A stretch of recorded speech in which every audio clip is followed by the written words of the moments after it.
Sekte Children of God, juga dikenal sebagai The Family International, didirikan pada tahun 1968 di Huntington Beach, California, oleh David Brandberg.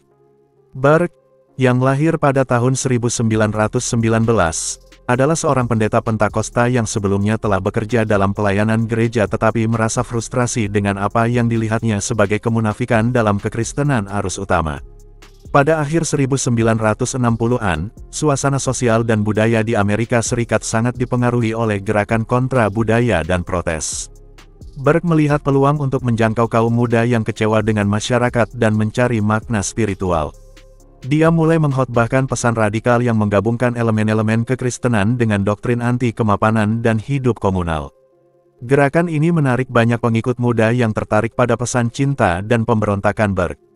Mereka membentuk komunitas-komunitas yang hidup bersama, berbagi harta benda, dan menyebarkan ajaran Berg. Nama awal gerakan ini adalah Tents for Christ, tetapi kemudian berubah menjadi Children of God.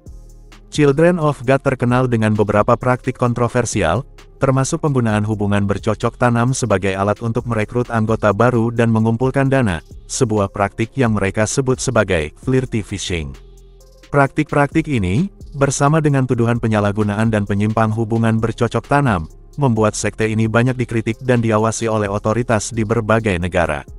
Pada 1970-an dan 1980-an, sekte ini memperluas jangkauannya secara internasional, mendirikan komunitas di berbagai negara di seluruh dunia. Pada tahun 1978, setelah skandal dan tekanan publik, Children of God, atau sekarang dikenal sebagai The Family International, dikenal dengan sejumlah ajaran dan praktik yang sangat membagongkan dan sering dianggap sesat oleh banyak pihak. Berikut adalah penjelasan lengkap mengenai beberapa ajaran dan praktik yang membuat kelompok ini yang amat membagongkan. FF adalah praktik di mana anggota wanita menggunakan daya tarik apemnya untuk merekrut anggota baru dan mengumpulkan dana. Praktik ini diperkenalkan oleh David Berg pada tahun 1974 dan sering melibatkan hubungan bebas bercocok tanam. Berg menganggap ini sebagai cara untuk menunjukkan cinta Tuhan dan mendapatkan simpati serta dukungan dari pria yang direkrut atau diberi bantuan. Fing berlanjut hingga pertengahan 1980-an sebelum akhirnya dihentikan karena kritik publik dan risiko kesehatan yang meningkat, termasuk penyebaran penyakit menular. David Berg mengajarkan bahwa bercocok tanam adalah ekspresi cinta ilahi yang tidak boleh dibatasi oleh konvensi sosial atau norma-norma moral tradisional. Ini mengarah pada promosi hubungan bebas bercocok tanam dalam komunitas, termasuk antara orang dewasa dan remaja, yang dalam banyak kejadian melibatkan penyalahgunaan bebas bercocok tanam terhadap yang unyu-unyu. Berg sendiri terlibat dalam skandal bercocok tanam, termasuk tuduhan paksa bercocok tanam terhadap unyu-unyu, yang kemudian mempengaruhi citra sekte ini. Sekte ini mempromosikan konsep revolusi cinta, di mana cinta fisik dan emosional dianggap sebagai alat untuk menghubungkan manusia dengan Tuhan. Dalam praktiknya, ini sering berarti bahwa hubungan bercocok tanam dan romansa di antara anggota dipromosikan tanpa batasan tradisional. Pada awalnya itu dia hanyalah pengkhotbah dengan sejumlah pengikut religius yang mengkultuskan nilai-nilai cinta dan kebebasan. Namun ketika dunia mulai dirundung keresahan dengan berbagai kabar akhir zaman, David mulai memanfaatkan gerakan cinta bebas Amerika Serikat demi mempromosikan hubungan yang tercela secara moral. Dalam ajarannya, Tuhan dianggap sebagai pemberi cinta kasih, yang hal tersebut ditafsirkan sebagai hubungan bebas bercocok tanam.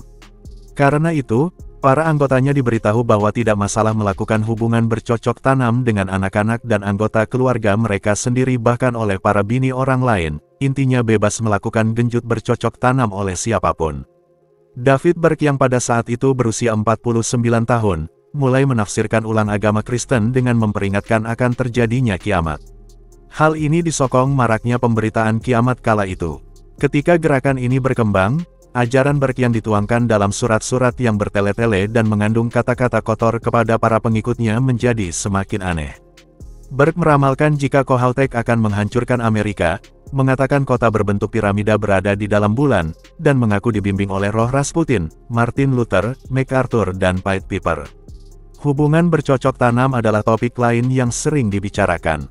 Tidak ada yang salah dengan bercocok tanam selama dilakukan dalam cinta, tidak peduli dengan siapa, dengannya, atau umur berapa atau saudara apa atau sikap apa.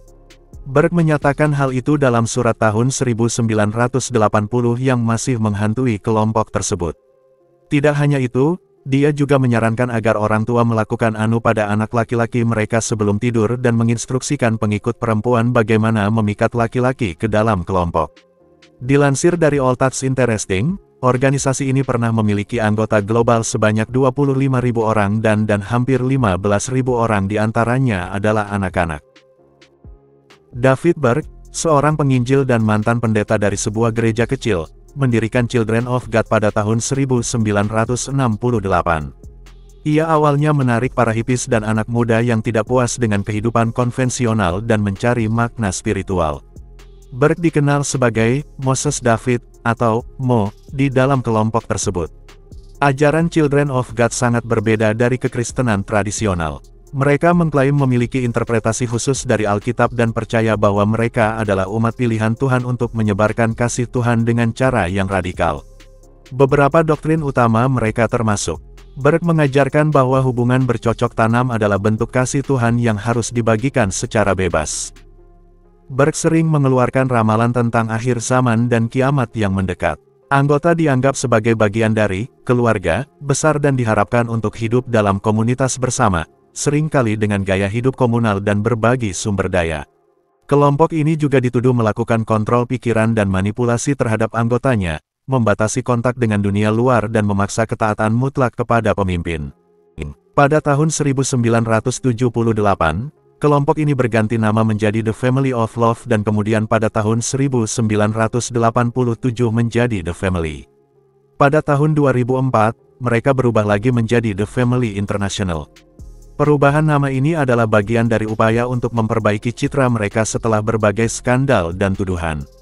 Pada tahun 2009, TFI mengumumkan bahwa mereka telah mengakhiri struktur komunal mereka dan bahwa anggota sekarang diizinkan untuk hidup secara independen. Kondisi saat ini, meskipun sekarang lebih kecil dan kurang terlihat dibandingkan masa kejayaannya, The Family International masih ada dan beroperasi di berbagai negara. Tujuan didirikannya sekte Children of God oleh David Brandberg pada tahun 1968 meliputi beberapa aspek utama yang mencerminkan visi dan misi kelompok ini. David Berg mendirikan Children of God dengan tujuan menyebarkan versi radikal dari ajaran Kristen yang berbeda dari gereja-gereja tradisional. Berg merasa bahwa gereja-gereja tradisional telah menjadi korup dan kehilangan esensi asli dari ajaran Yesus Kristus. Children of God berusaha untuk menghidupkan kembali apa yang mereka pandang sebagai kekristenan sejati, dengan fokus pada cinta, komunitas, dan pengorbanan pribadi. Pada akhir 1960-an, banyak anak muda di Amerika Serikat yang terlibat dalam gerakan kontra budaya, menentang Perang Vietnam, dan mencari makna hidup di luar struktur sosial yang ada. Children of God berusaha menjangkau dan merekrut kaum muda ini dengan menawarkan kehidupan alternatif dalam komunitas yang penuh cinta dan solidaritas. Berg melihat potensi besar dalam mengarahkan semangat pemberontakan dan pencarian spiritual kaum muda tersebut ke dalam kelompoknya. Tujuan utama lainnya adalah menciptakan komunitas-komunitas komunal di mana anggota bisa hidup bersama, berbagi semua harta benda, dan bekerja sama dalam menjalankan misi kelompok. Komunitas ini dirancang untuk mencerminkan kehidupan awal gereja Kristen, di mana segala sesuatu dimiliki bersama dan anggota saling mendukung secara penuh. David Berg mengajarkan bahwa akhir dunia sudah dekat dan bahwa Children of God harus mempersiapkan diri untuk peristiwa apokaliptik ini. Tujuan kelompok ini adalah untuk mempersiapkan anggotanya secara spiritual dan fisik untuk bertahan hidup selama masa kesulitan besar yang diramalkan akan datang. Ini termasuk membangun jaringan internasional komunitas yang dapat bertahan dalam kondisi sulit dan tetap setia pada ajaran Berg. Children of God mulai masuk ke Indonesia pada akhir tahun 1970-an dan awal tahun 1980-an. Masuknya kelompok ini ke Indonesia dipengaruhi oleh sejumlah faktor, termasuk penyebaran misi mereka secara global dan ketertarikan mereka pada negara-negara dengan populasi yang mayoritas beragama dan budaya yang berbeda.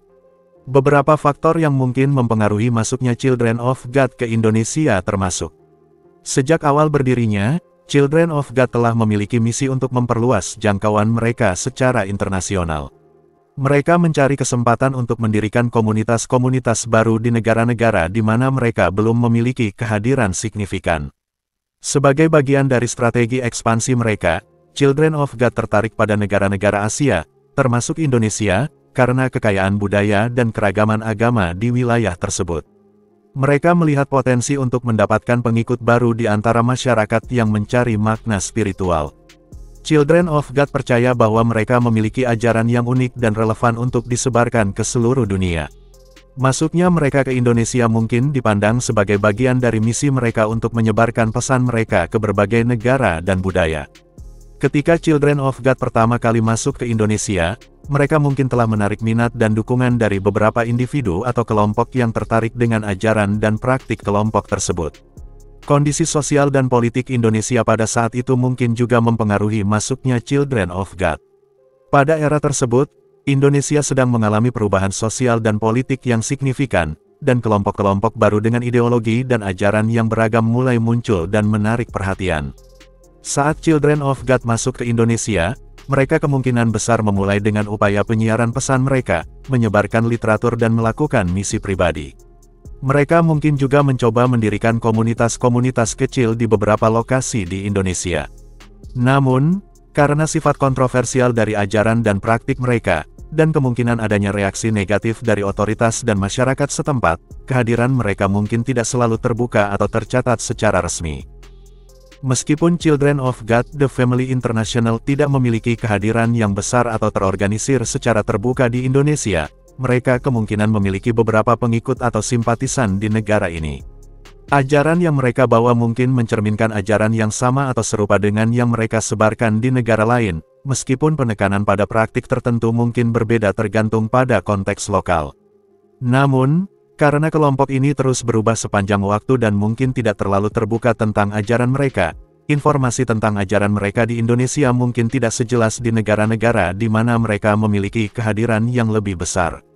Beberapa ajaran umum dari Children of God yang mungkin juga dipegang oleh pengikut mereka di Indonesia meliputi: Children of God mengajarkan bahwa mereka adalah kelompok yang terpilih dan bahwa mereka akan diselamatkan dari bencana dan penghukuman di akhir zaman. Mereka mungkin mengajarkan bahwa hanya dengan mengikuti ajaran dan petunjuk dari pemimpin kelompok mereka, mereka akan mendapatkan keselamatan spiritual. Seperti dalam ajaran mereka di negara-negara lain, Children of God mungkin juga mengajarkan pentingnya cinta dan pengorbanan dalam kehidupan sehari-hari. Mereka mungkin mendorong anggota untuk saling mencintai dan memberikan bantuan satu sama lain, serta untuk melakukan pengorbanan pribadi demi misi kelompok. Children of God dikenal karena memuja dan menghormati pemimpin mereka dengan cara yang hampir dewa. Pengikut mungkin diajarkan untuk mematuhi petunjuk dan ajaran dari pemimpin kelompok mereka tanpa ragu-ragu. Seperti di negara lain, pengikut Children of God di Indonesia mungkin juga terkena indoktrinasi dan kontrol pikiran yang ketat. Mereka mungkin diajarkan untuk mempercayai sepenuhnya ajaran dan pemimpin kelompok mereka, dan mereka yang meragukan atau keluar dari kelompok mungkin diisolasi atau dihukum. Children of God mungkin juga mendorong pembentukan komunitas komunal di Indonesia, di mana anggota hidup bersama, berbagi harta benda, dan mendukung satu sama lain secara ekonomi dan spiritual. Seperti di tempat lain, pengikut Children of God di Indonesia mungkin juga menggunakan media dan seni untuk menyebarkan pesan dan ajaran mereka. Mereka mungkin memproduksi literatur, musik, dan materi lainnya yang didesain untuk menarik perhatian dan mendapatkan dukungan. Meskipun ajaran ini mungkin menjadi bagian dari praktik Children of God di Indonesia, penting untuk diingat bahwa informasi tentang kehadiran mereka di negara ini mungkin terbatas dan tidak selalu mudah diakses. Selain itu, karena sifat yang kontroversial dari kelompok ini, mereka mungkin juga beroperasi dengan profil yang lebih rendah atau di bawah radar untuk menghindari perhatian publik atau otoritas. Terima kasih banyak telah menonton, semoga terhibur dan bermanfaat. Jika panjenengan berkenan, kami sangat berharap panjenengan bersedia subscribe channel ini dengan ikhlas setulus hati, agar channel ini semakin berkembang dan selalu menyajikan video-video yang menarik, unik serta menghibur panjenengan. Akhir kata, wassalamualaikum, sampai jumpa di segmen berikutnya.